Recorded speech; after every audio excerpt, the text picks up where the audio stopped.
You are welcome to my YouTube channel. My name is Tony James. In this video, I shall be talking about phrases and clauses. Phrases and clauses. This topic is an important topic when it comes to the WAEC exam.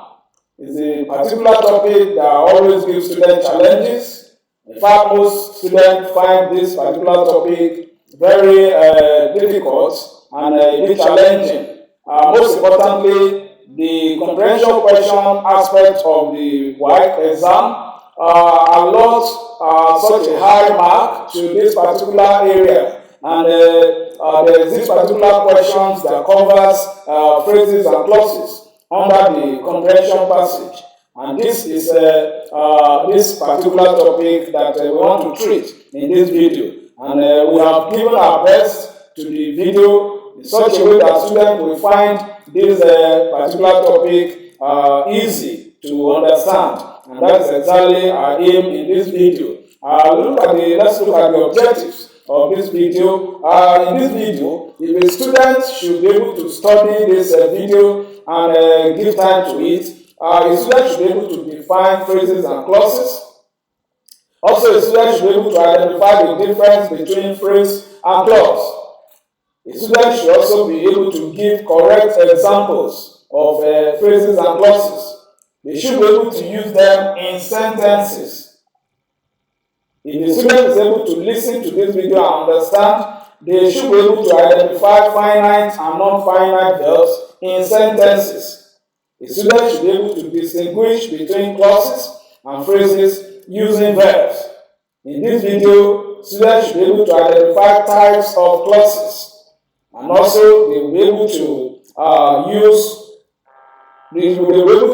mention the grammatical names of phrases and clauses.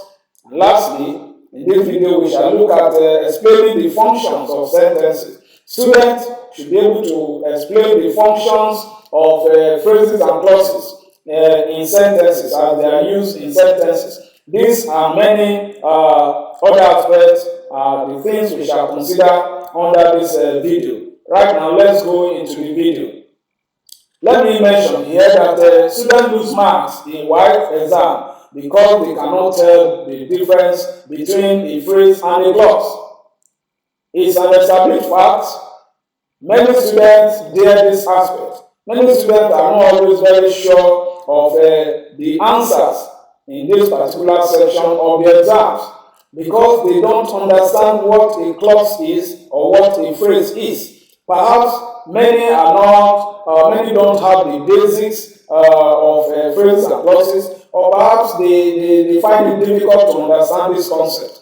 But in this video, I will explain phrases and clauses in the simplest way possible. I'm going to demystify the fear, the mindset, thought.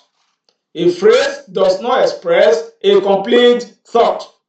What are we talking about? When you express yourself in a phrase, you'll be expressing an incomplete thought. You'll be expressing an incomplete thought. The following are examples of phrases: in the morning, under the table, very beautiful, running fast. These are examples of phrases. Let's make use of one of them in a sentence. She arrived in the morning. She arrived in the morning. So you can see in the morning, the colored portion of that sentence, in the morning. She arrived in the morning is a phrase, in the morning. So you can see there, in the morning. So, and when we go back to the knowledge of our part of speech, you know that these three words are just preposition, article, and a noun. So these three words, we call them a phrase because it's a group of words without a verb. Even though there is a noun there, the noun does not perform the role of subject. So this group of words is called a phrase.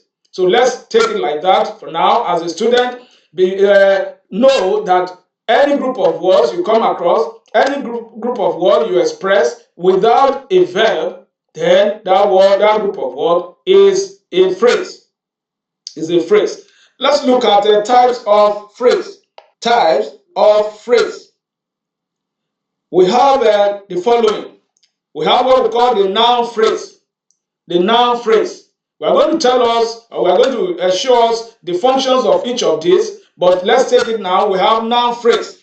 Example of a noun phrase is the tall boy. The tall boy. In other words, this is a phrase that does the work of a noun. When we can have some group of words that function like a noun. We call it noun phrase. That is a group of words without a verb that functions as a noun. It's called a noun phrase. We also have what is called verb phrase. Verb phrase. This is a group of words without a verb and perform the function of a verb in a sentence. We shall look at all this. We also have what we call prepositional phrase. Prepositional phrase. An example of that phrase is running quickly. Is running quickly. That is an example of verb phrase. Is running quickly.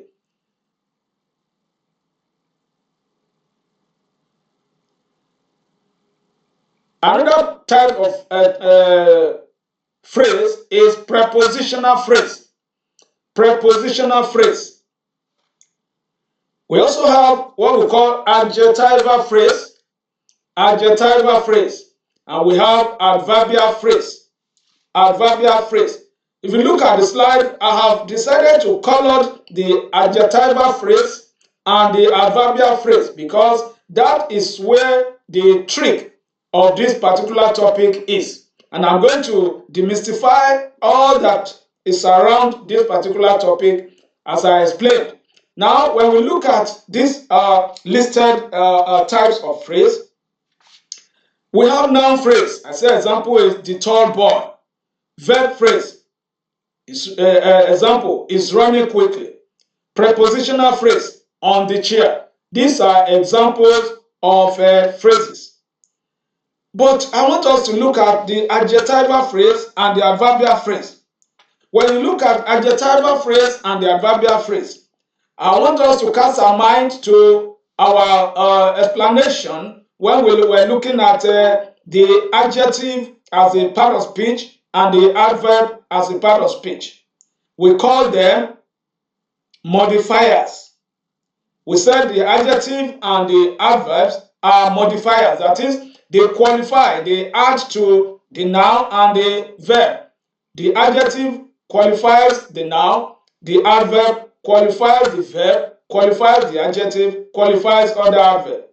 Now coming to a deeper knowledge of adjective and adverb now, we can see that they are performing that role. So when we talk about the types of phrases, you might not see a particular phrase that is really called, that you can identify as adjectival phrase.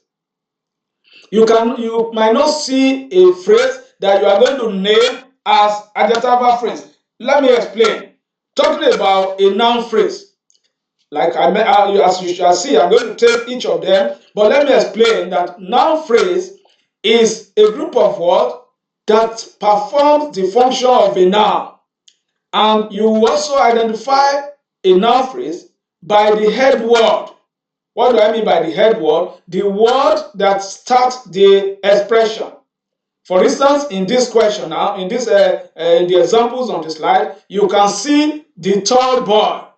The tall boy is headed by an article and followed by an adjective, then followed by a noun.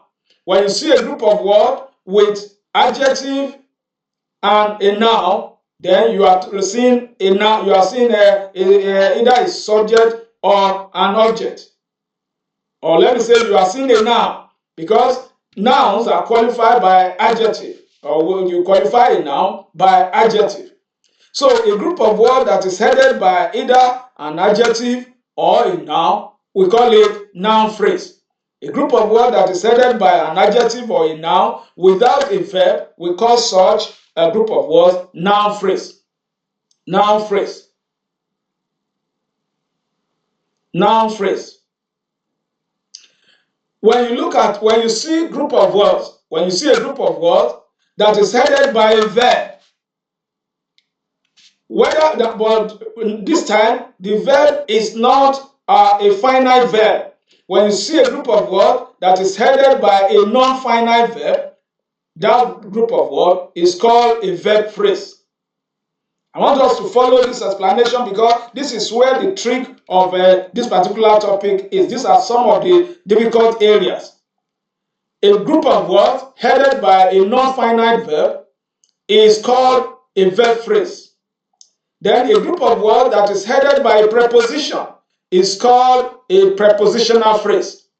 So what I'm trying to establish here is that there is no, when you look at the functions of the adjective and the adverb, the words that you can call adjective or verb or adverbs may not necessarily be in the expression, whereby you'll be able to say, oh, this is an adjectival phrase or this is an adverbial phrase. Adjectives and adverbs are mostly identified by their functions. You may not be able to identify adjective and adverb by their names. If you watch my video, there is a video I made on contextual words and functional words. Contextual words and functional words. I said in that video that the 8th part of speech of the English language are divided into two major groups. We have the contextual word and the functional words. And those that fall in the contextual words are verb, noun, adjective, and adverb. And we mentioned that one of the characteristics of the contextual words or the lexical words is that they can take more than one meaning. The contextual word can take more than one meaning in the English language. That is, when you go into your dictionary and you look up, you check out a contextual word, it can take many forms. And what we are saying here is that a word that can take more than one meaning. Take, for instance, the word book, B-O-O-K, B-O-O-K, book. A book can be a verb. A book can take the form of a verb. A book can take the form of a noun. A book can take the form of an adjective. A book can take the form of an adverb. So words like that, we call them contextual words. Contextual word or lexical words.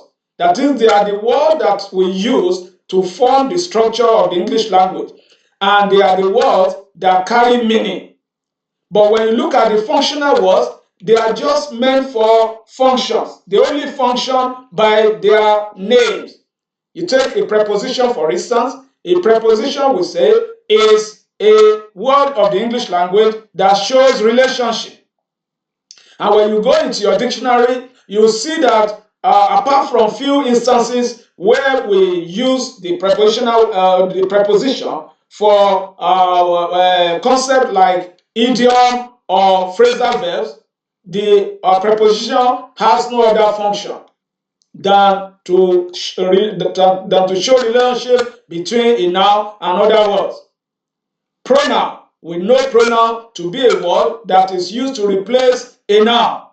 When you go into your dictionary and check out for a pronoun will always be a pronoun. It has no other meaning. It only performs the works of a pronoun. The same thing goes for conjunction and interjections. But when it comes to the contextual word, which are either noun, verb, adjective, or adverb, they can take different meaning. So what we are saying here is that the adjectival phrase and the adverbial phrase, they don't have a word you can see in an expression, and you say this is an adjectival phrase or this an adverbial phrase. You only identify them by their function. We shall see as we move on. I'm just trying to explain to us here so that we can have the basic understanding. And then when you look at it, why I colored it differently from other the remaining three, noun phrase, verb phrase, and prepositional phrase, is that most of the adjectival phrase and the adverbial phrase are prepositional phrase. They are prepositional phrase. So a student should be very careful, as you will see. A student should be very careful to identify, not to misunderstand the adjective, the prepositional phrase for adjectival phrase or adverbial phrase, or whichever way we look at it. The point we are making here is that we shall see as we continue that the prepositional phrase is the name given to the phrase. When you want to answer this particular question under comprehension, the examiner will ask you what is the name of what is the grammatical name of this particular expression. Students often have challenge in this area. The name is always going to be prepositional phrase. When you see a prepositional phrase, even though it is performing the role of an adjective or the role of an adverb, the name is different from the function. So the phrase will be by name, a prepositional phrase by name. But when you are now asked what is the function is a phrasal verb, is an adjectival phrase or an adverbial phrase. We shall see as we continue. I will still go back. I will continue to explain this particular concept as we continue, because it cuts across the whole knowledge of the studies. Now let's look at let's look at the adjectival phrase. I said grammatical name is not the same thing as grammatical function. Grammatical name is not the same thing as grammatical function. Students should understand this particular area. That when we talk of the grammatical name and grammatical functions, they are two different things. An expression can have a grammatical name and a different grammatical function. Now let's look at an adjectival phrase in perspective. What is an adjectival phrase? An adjectival phrase is a group of words without a finite verb that describes a noun or pronoun. An adjectival phrase is a group of words without a finite verb that describes a noun or pronoun. Look at this example. The boy in the blue shirt is my friend. The boy in the blue shirt is my friend. You can see the group of words colored green there, in the blue shirt. In the blue shirt. That is an adjectival phrase. Now let's analyze it. What is the grammatical name of this expression? You can see that I told you that any group of words headed by a preposition is a prepositional phrase. Now this group of words is headed by a preposition in the blue shirt. So under the WAEC exam, if you are asked what is the grammatical name, it will be wrong of you to call it an adjectival phrase, because there is no word that shows you that it's an adjectival phrase. The name as it is a prepositional phrase. And mind you, in the exam marking scheme, the answer will have been given there as a prepositional phrase. So if you now write an adjectival phrase, the examiner will cancel it for you, will not give you that mark. And so then we say, but I wrote it. Why did I miss it? So these are some of the problems. That expression is a prepositional phrase because it is headed by a preposition. You cannot call it an adjectival phrase. But when they now ask you, what is the function? That is where the twist is. This group of words functions as an adjectival phrase. So you are not going to say the function, it functions, it qualifies the noun, the boy. So at that point, it's an adjectival phrase. You will say it functions as an adjectival phrase by qualifying the word boy, by qualifying the noun, the boy. So you can see that it's very trickish. And students should be conscious of this, because the expression itself is a prepositional phrase, not an adjectival phrase. But when it comes to function, it functions as an adjectival phrase qualifying the boy. Let's look at another example. The house on the hill is beautiful. The house on the hill is beautiful. The same thing, you look at the word that we colored green there, on the hill. That is a prepositional phrase because it is headed by a preposition. The house on the hill is beautiful. And if you look at that group of words, it tells us which house we are referring to. The house on the hill. And when you are now asked what is the function of that expression, you say the function is an adjective. It performs the function of an adjectival phrase. So it is an adjectival phrase by function, but a prepositional phrase by name. This is very crucial for students to understand. We'll continue to explain more as we go on. Look at an adverbial phrase also. What is an adverbial phrase? An adverbial phrase is a group of words without a finite verb that modifies a verb, an adjective, or another adverb. An adverbial phrase is a group of words without a finite verb that modifies a verb, an adjective, or another adverb. Let's look at an example. She spoke with confidence. She spoke with confidence. You can see the colored words, the group of words colored green there, with confidence.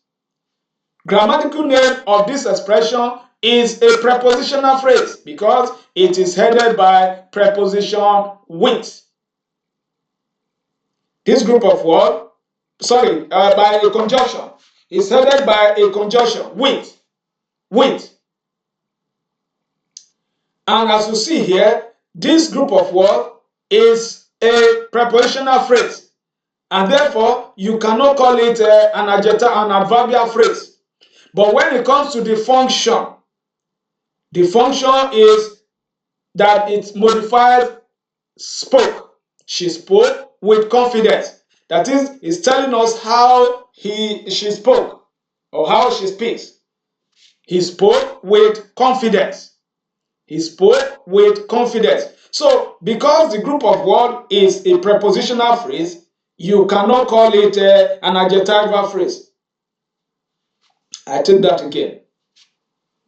The adverbial phrase. What is an adverbial phrase?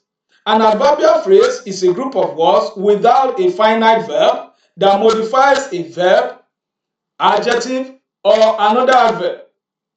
A group of words without a finite verb that modifies a verb, an adjective, or another adverb. Let's see some example. She spoke with confidence. She spoke with confidence. With confidence is colored green there, and that is the phrase. And by name, this phrase is a prepositional phrase. Is a prepositional phrase. You can see the preposition with there. Prepositional phrase. But by function, it functions to tell us how he spoke. In other words, is telling us more, is modifying the verb spoke. It tells us how he speak. So that expression is a prepositional phrase, but by function, an adverbial phrase.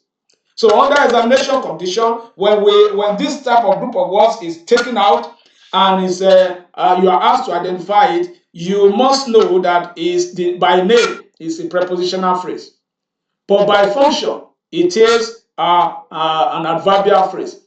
You say it's an adverbial phrase functioning to tell us more about how he spoke. Look at another example. They arrived in the morning. They arrived in the morning. The group of words colored green there is the adverbial phrase, in the morning. But because it is headed by a preposition, the name is a prepositional phrase. But it functions as an adverbial. It functions as an adverbial, telling us when they arrive. When they arrive. The key rules of identifying phrase here, we must know, a student must know, is that a phrase can be named by the structure, that is, by the words of the expression.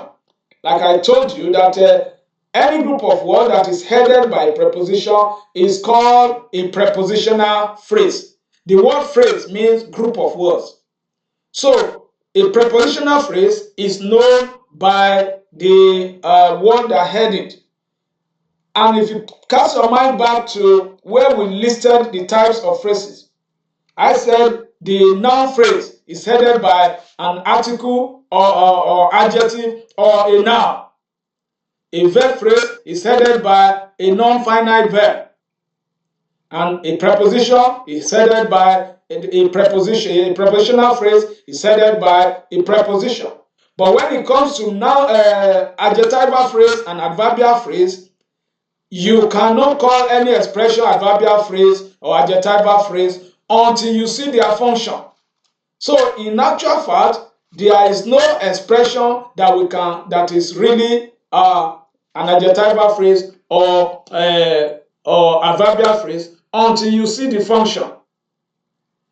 Remember, I told you when we were explaining the adjective, I said an adjective is a group of words that can be taken out of an expression and the sentence will not be affected or will not be disrupted. And that is exactly what is playing out here. So you cannot know an adverbial or an adjectival phrase until you see their functions, until you know their functions in the sentence. That is when you call them adverbial phrase or adjectival phrase. So to identify a phrase, look at the word that is heading the group of words. Is it headed by a noun or adjective or an article? You call it a noun. Is it headed by a verb, a non-finite verb? You call it an adverbial, a verb phrase. Is it headed by a preposition? You call it a prepositional phrase. We'll continue to re-emphasize this particular point because I know this is one area that used to confuse the student. So we are looking at the key rules of a phrase. So the phrase is described by function, named by structure. A phrase is named by structure, but it is described by function. Example is the adjectival or the adverbial phrase. So those phrases that are described by their functions are adjectival and adverbial phrase. But by name, those phrases that are identified by name, we have the noun phrase, the verb phrase, and the prepositional phrase. I hope students will not misunderstand this, but I'm very sure as we continue in the video, students will get more knowledge. And by the time we match everything together, I'll come back and summarize and point out the basic things, and students will be will understand better. Now look at this schedule here. We want to look at an expression, look at the grammatical name, and look at the function. A particular expression, the same expression, have the same name. They have the same grammatical name, but they can have different grammatical function. Look at this expression, in the room. In the room. In the room here is headed by a preposition, and therefore the grammatical name of this expression is a prepositional phrase. But given the function in a passage, this same word can be an adjectival phrase because it describes a noun. In like manner, this same expression in the room can be called an adverbial phrase because it modifies a verb. This is exactly what we are saying. Because the same expression, the same name, but different function. So don't rush to name an adjectival phrase or adverbial phrase until you see the function it performs. The same expression can perform different roles in different sentences. We move to what is a clause. What is a clause? A clause is a group of words that has a subject and a finite verb. Just the other way of the phrase. A group of words that has a subject and a finite verb. We call them clause. A clause can express a complete or incomplete thought. It's not necessary or it's not a must that a clause must express a complete thought, but it can express a complete thought, and in some cases may not express a complete thought, but it will have a meaning. It will have a meaning. Let's move on. We want to look at types, or we want to look at some classification of verb. And before we go on into clauses, I want to establish I want to clarify some things that has to be the basis of determining a phrase or a clause, and that is the finite and the non-finite verb. This issue of finite and non-finite verb is always the crux of the phrase and clauses. When we're defining phrases, we say a phrase is a group of words without a finite verb. And the other way around, we said a clause is a group of words with a finite verb. So let's look at what is actually a finite verb and what is the non-finite verb. So let's look at a finite verb. What is a finite verb? A finite verb is a verb that shows tenses. You know, when we're looking at tenses, in that video where I explained verbs, we talked about tenses of a verb. I mentioned there that the tenses is the expression of a verb in relation to time. That when we're talking of tenses in the English language, we are looking at the expression of verb in relation to time. That is, when we express a verb, an action, we are looking at that action in time zone, in relation to time, in relation to timing. And we established in that video that we have the present time and the past time. Here we are talking of a verb that changes with time So any verb that changes with time is a finite verb. What are we talking about? Let's take a verb like go. Go in the present tense is go, but in the past tense is went. We say that verb is a finite verb.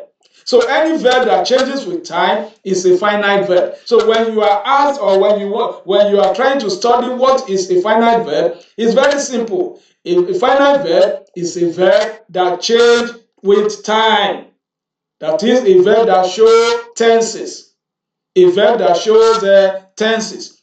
And don't forget, I also mentioned when I was explaining the verb in one of my videos. You can go and watch the advanced form of verb.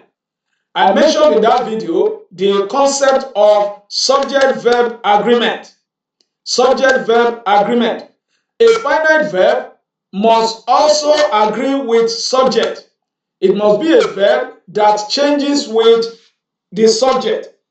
I mentioned there that the subject verb agreement concept is that a singular verb must go with a singular subject, and a plural subject must go with a plural verb. So any verb that changes with number of subject and changes with time is a finite verb. And also, a finite verb is a verb that can stand as the main verb of a clause. A finite verb is a verb that can stand as a main verb of a clause. Let's look at an example of finite verb. She is reading a book.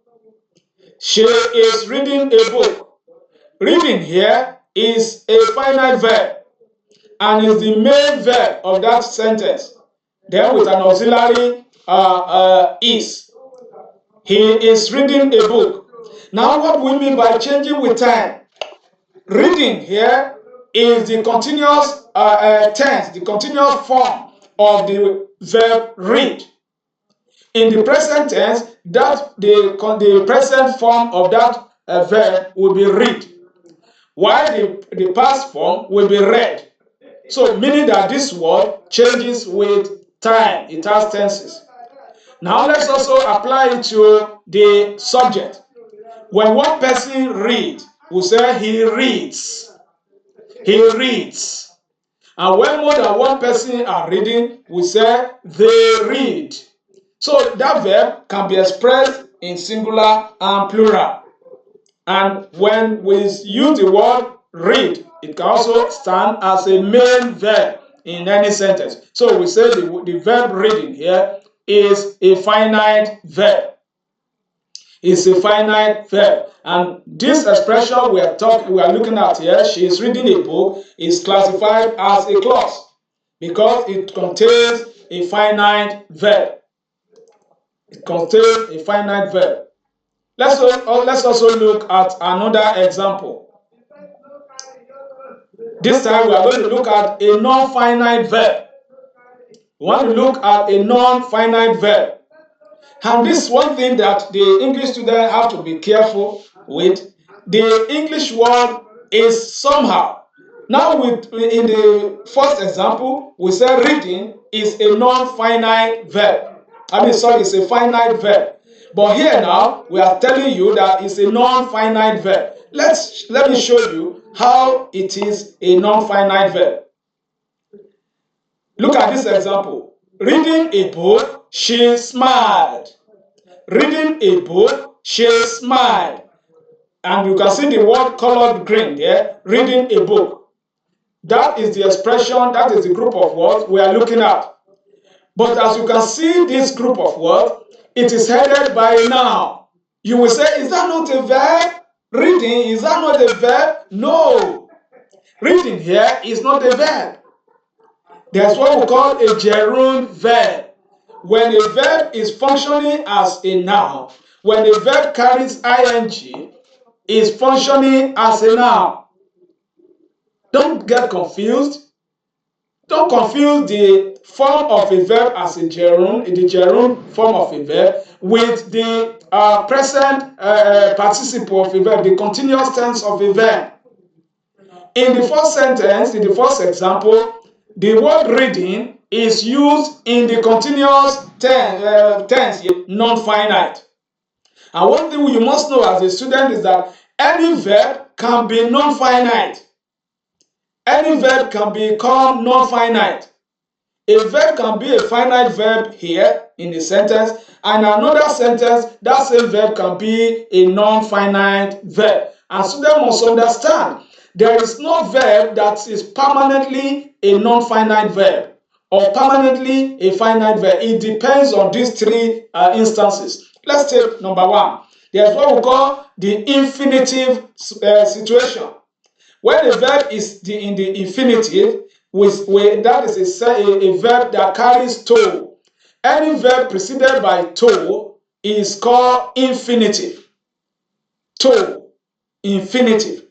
That is when you have to eat, to go, to pass, and so on and so forth. Any verb that is preceded by to is an infinitive verb. It's an infinitive verb. And when a verb is preceded by to, that verb automatically becomes a noun. It's never a verb anymore. Look at this example. To pass. To pass. Now let's go into a sentence and use the word to pass. To pass the exam is my goal. To pass the exam is my goal. The word to pass there is colored green, and that is a non-finite verb. To pass is a non-finite verb because to pass here cannot change to time. For instance, if I say, I am trying to pass the exam, that is present. If you ask me what was I doing yesterday, I will tell you I was trying to pass the exam. To pass, does it change even though it is in the past? No. That's what we mean by it does not change with time. Today, I am trying to pass the exam. Yesterday, I was trying to pass the exam. Pass remain pass there. It does not change. And that is why we call it non-finite. And that's what we mean by it does not change with time. So you can see the word to pass. Any word or any verb preceded by to becomes a non-finite verb. because that word to, that preposition to, has changed that verb to what we call infinitive verb. That is a verb that has no end. It has no limit. It cannot change. It's an unchangeable situation. To pass, to go, to eat. So when you use the word to precede a verb, or you see a group of words preceded by to, and you see a verb after that to, that becomes a non-finite verb, and that expression will never be a clause, it will be a phrase. So you can see to pass the exam is my goal. Yesterday, I was trying to pass the exam. My goal yesterday was to pass the exam. To pass remained to pass yesterday, it remains to pass now. That's what we mean by if a non-finite verb does not change. So any verb preceded by to is a non-finite verb. Another way you identify, or another way a verb change to non-finite, is what we call the gerund. That is when a verb carries ing and acts as a noun. That verb becomes a noun. It's never a verb. Look at this expression. Reading is good. Reading is good. Reading here is no longer a verb but a noun because it has become a gerund. And when you see a group of words where a verb has ing and is functioning as a noun, that group of words is not a clause. It is a phrase. So reading is a noun as it is used here, is a gerund. Reading is good. We have the form of a verb to be present, past, participle form. That was when I mentioned that the form of a verb is different from the tense of a verb. So the form of a verb in present, in past, and in participle form is important. It's also functioning here. So when you see a verb in its participle form functioning as an adjective, then it becomes a non-finite verb. Let's look at this example. The boy running fast is my friend. The boy running fast is my friend. Running fast is colored green there, and that is telling us that that word running is describing a boy, is an adjectival phrase qualifying the noun the boy. Running fast, the boy running fast. I mentioned that the adjective, when removed from an expression, will not destroy the meaning of the sentence. We can, if you want to test as a student, remove the colored group of words running fast. You see that the sentence will still make meaning. If we are going to go without the running fast, the expression becomes the boy is my friend. The boy is my friend. So you can see clearly the function of that group of words is talking more, is telling us more about the boy, and therefore that group of words is an adjectival phrase because it has no finite verb in it. Let's look at another example of a participle form of a verb. He came to the class with a broken glasses. He came to the class with a broken glasses. The word broken there, or broken glasses there, is colored green. And the broken there is never a finite verb because it is performing the role or the function of an adjective here. It's qualifying the noun glasses. Broken glasses. So broken glasses, or the word broken there, is not a verb but rather an adjective. And for that reason, that expression is not a clause but a phrase. So if you are going to classify it, it's going to be a phrase, now not a clause. And that makes it because of the lack of finite verb. Now look at this example, still under the non-finite verb. He is riding on a damaged vehicle. He's riding on a damaged vehicle. The word damaged here looks like a verb, but it's a participle form of that verb functioning as an adjective, and for that reason, it's a non-finite verb. So students should listen to this video, study this particular aspect, and you will discover that this concept is very simple and it's understandable. So you will match everything together, and I tell you, you will be in better position to answer the WAEC question under the comprehension passage. Let's go to clauses. Clauses. I've told you that a clause is a group of words with a finite verb and with a subject. Now we want to look at types of clauses.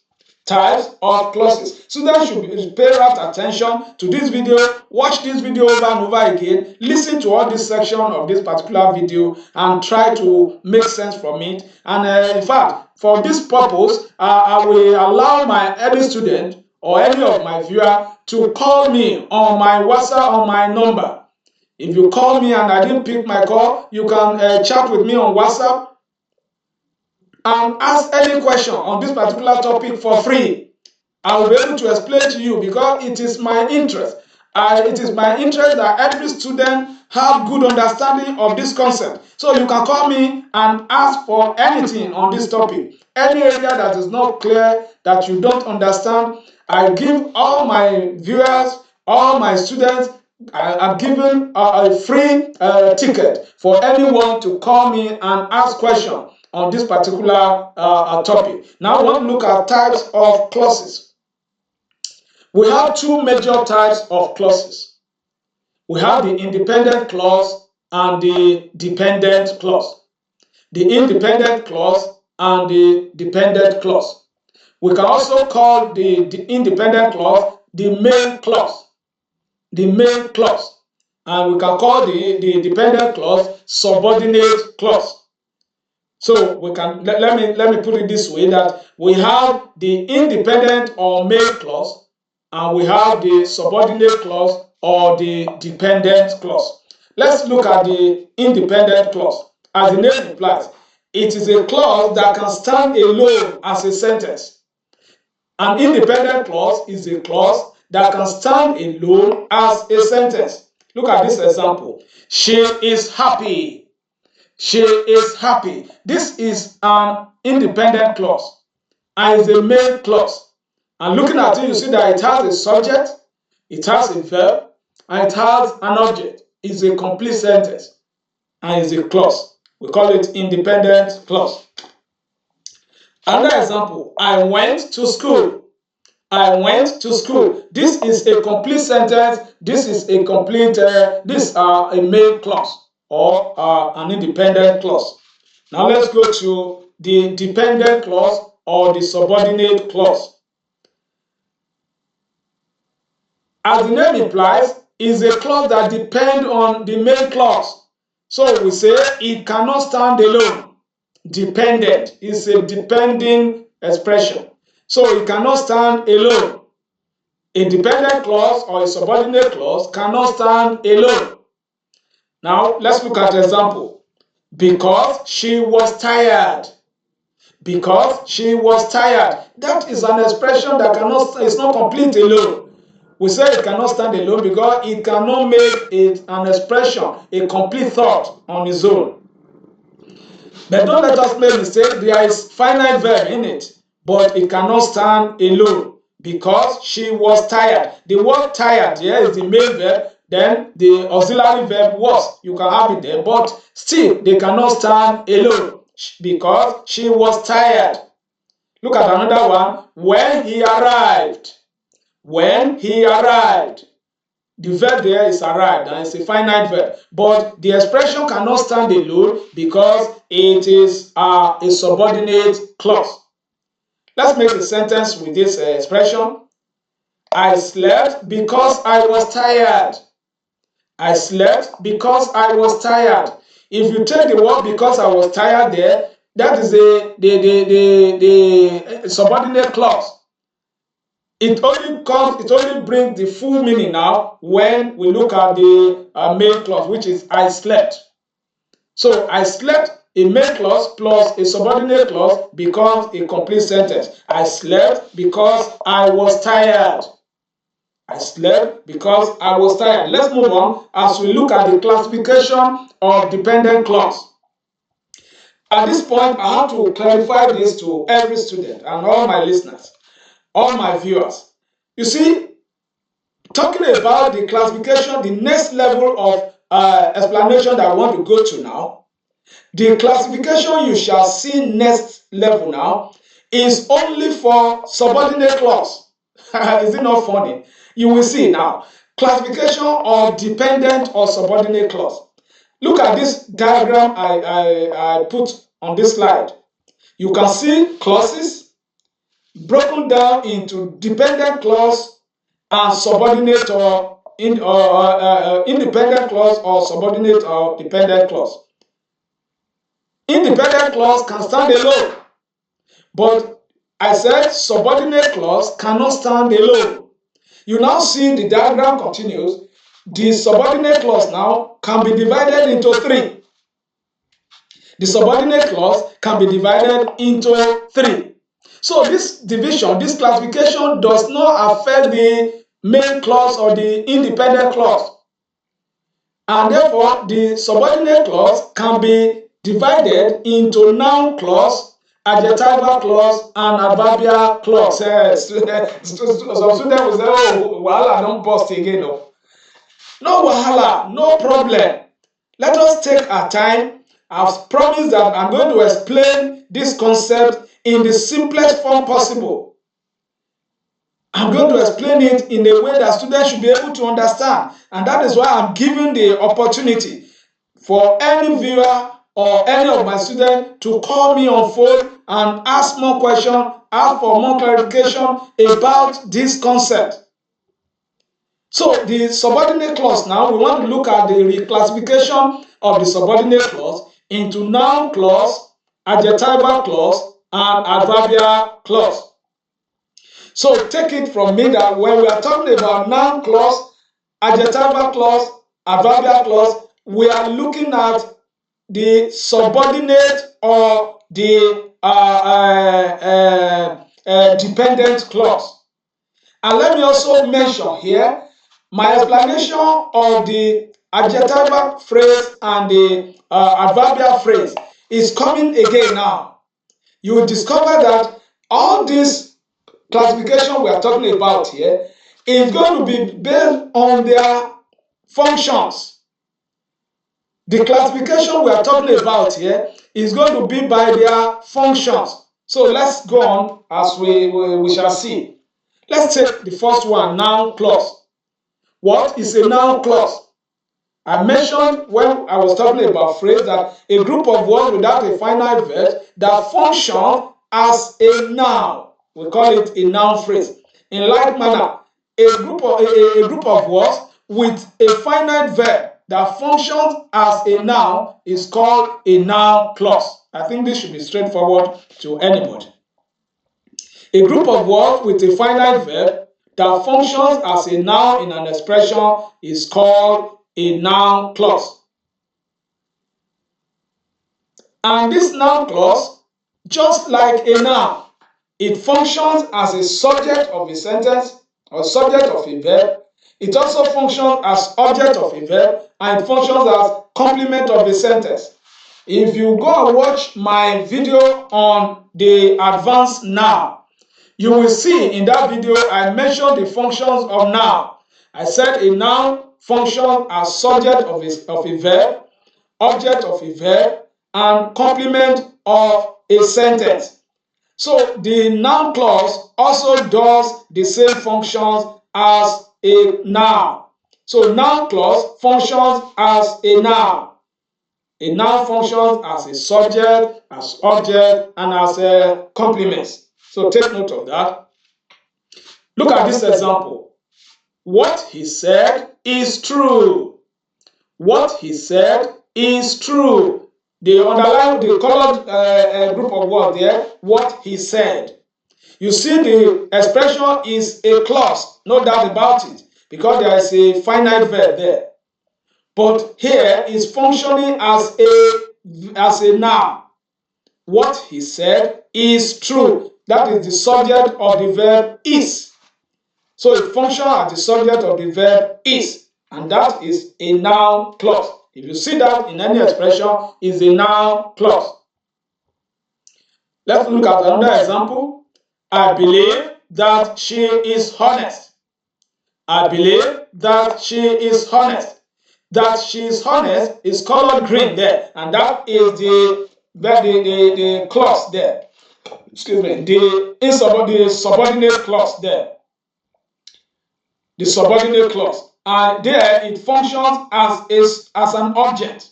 You can see it is a noun clause, but functions as object of the verb believe. I believe. What do you believe? That she is honest. So the object is the bearer of the action in a sentence. So you see a noun clause functioning as the object of the verb believe. How do we identify a noun clause?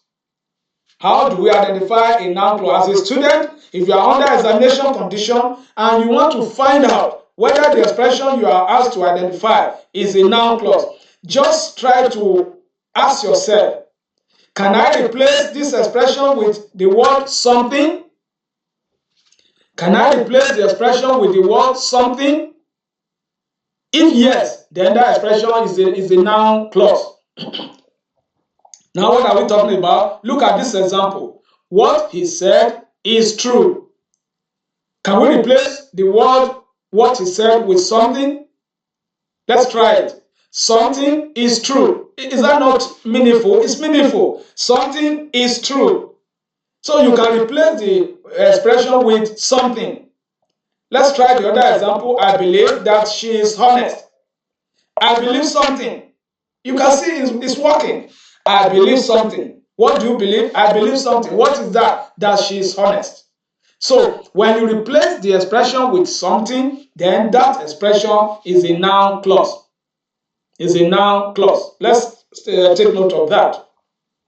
Now let's look at adjectival clause. Adjectival clause. Another name for the adjectival clause is relative clause. Relative clause.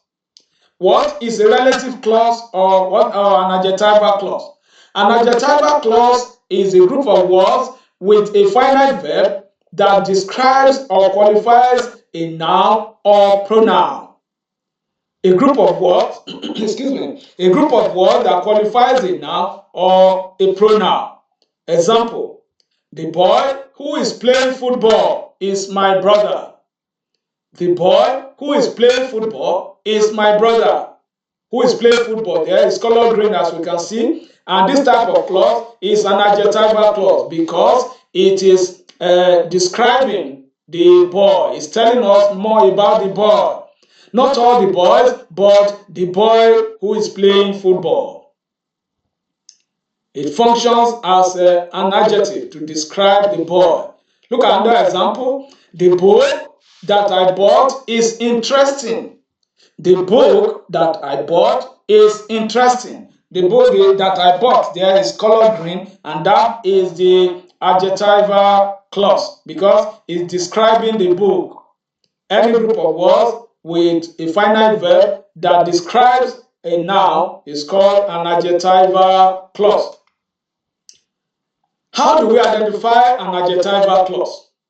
Don't forget, I said that another name for the adjectival clause is relative clause. In case the examiner asks you about relative clause, they are talking about the adjectival clause. And you remember the relative pronoun. The relative pronoun. The relative pronoun include pronouns like which, who, whom, whose, that.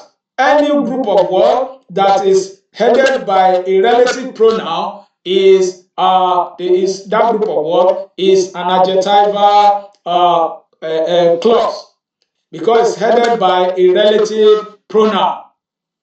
So when you see the word which, what, or who, whom, whose, that, then that group of words is an adjectival clause.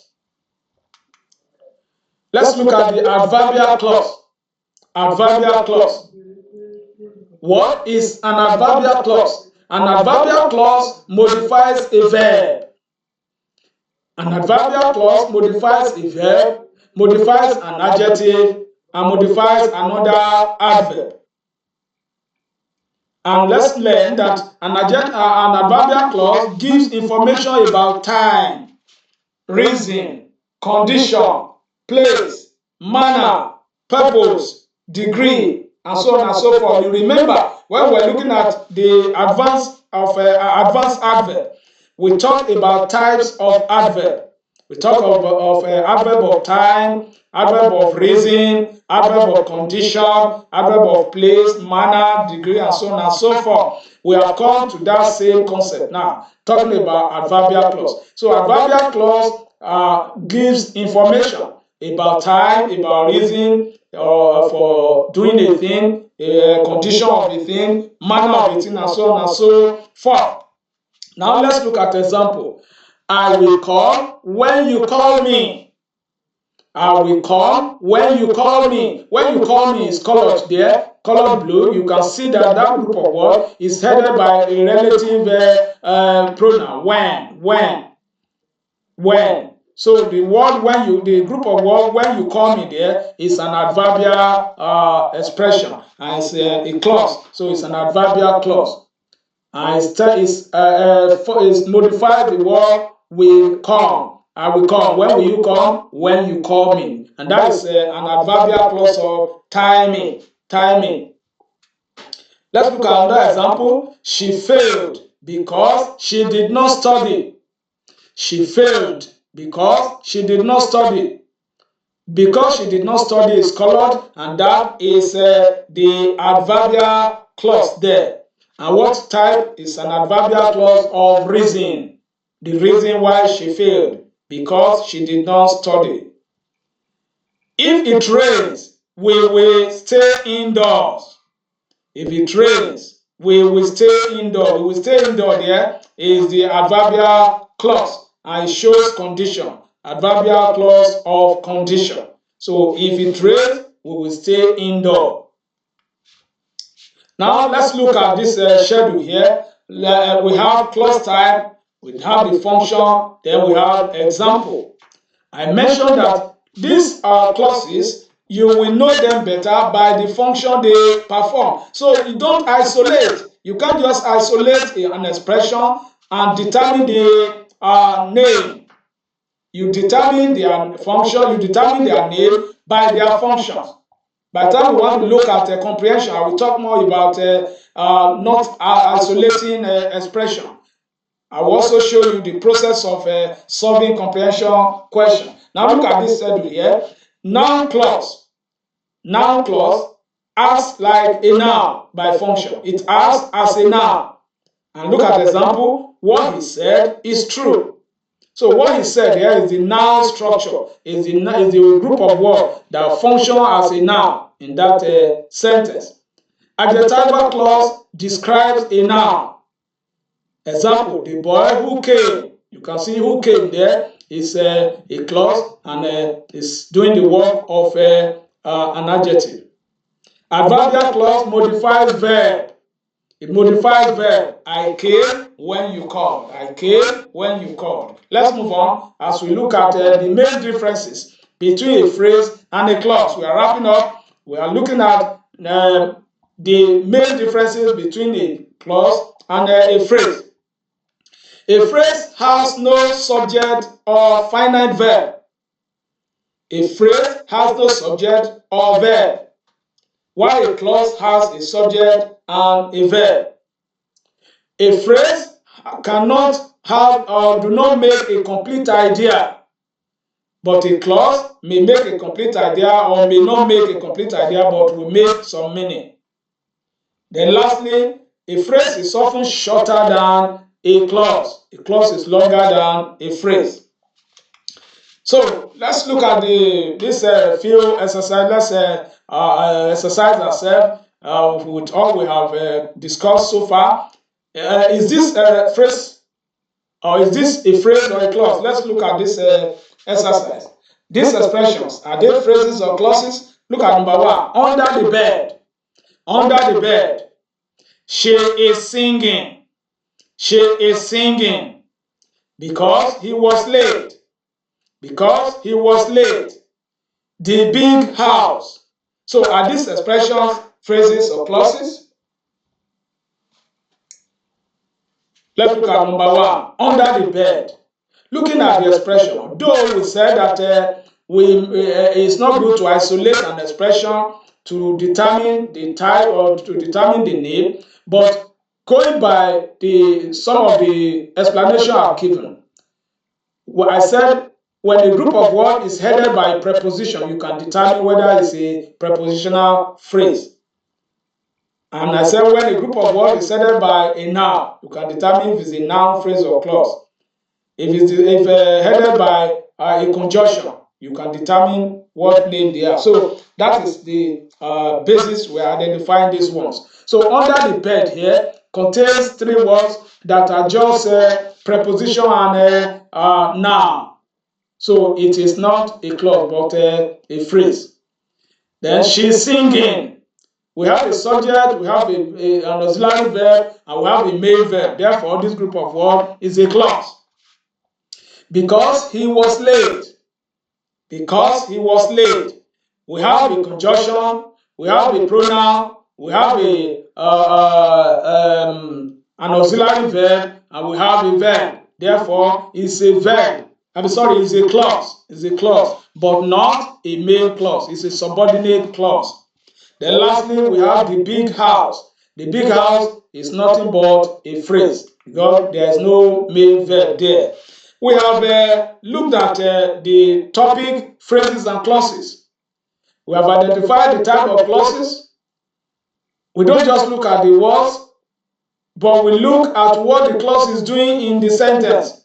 As a student, don't just look at the words or the makeup of a group of words to determine whether it's a clause or a phrase, or to determine the type they are. Look at what they do in the sentence. Ask this question, ask yourself the following. If it behaves like a thing, then that expression is a noun clause. Because I told you, replace any group of words with something. If that something makes sense, then you know that that group of words is a noun. Ask yourself, if it describes a noun, then it's an adjectival clause. Ask yourself if it modifies a verb, that expression is an adverbial clause. Then if you see a subject plus verb, it is a clause. Otherwise, it is a phrase. If there is no subject, if there is no verb, that group of words is a phrase. Now you can confidently tell the difference between a phrase and a clause.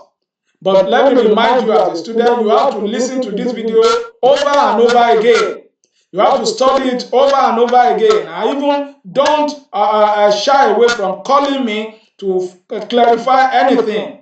I've given that opportunity. I want everyone to understand the concept of phrases and clauses. So practice very well, practice well before the exam. Then clarify anything from me. Let's reason together. Let me explain more. Let me show you more of phrases and clauses, and I can assure you that phrases and clauses are not as difficult as we think. So if you have listened to this video and you have benefited, I want you to like this video.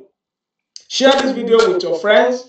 Share this video with students group. Share it with students you know. Even as a parent, share this video with your children and subscribe to my channel so that when I release more video, you will benefit from it. Then you'll be notified.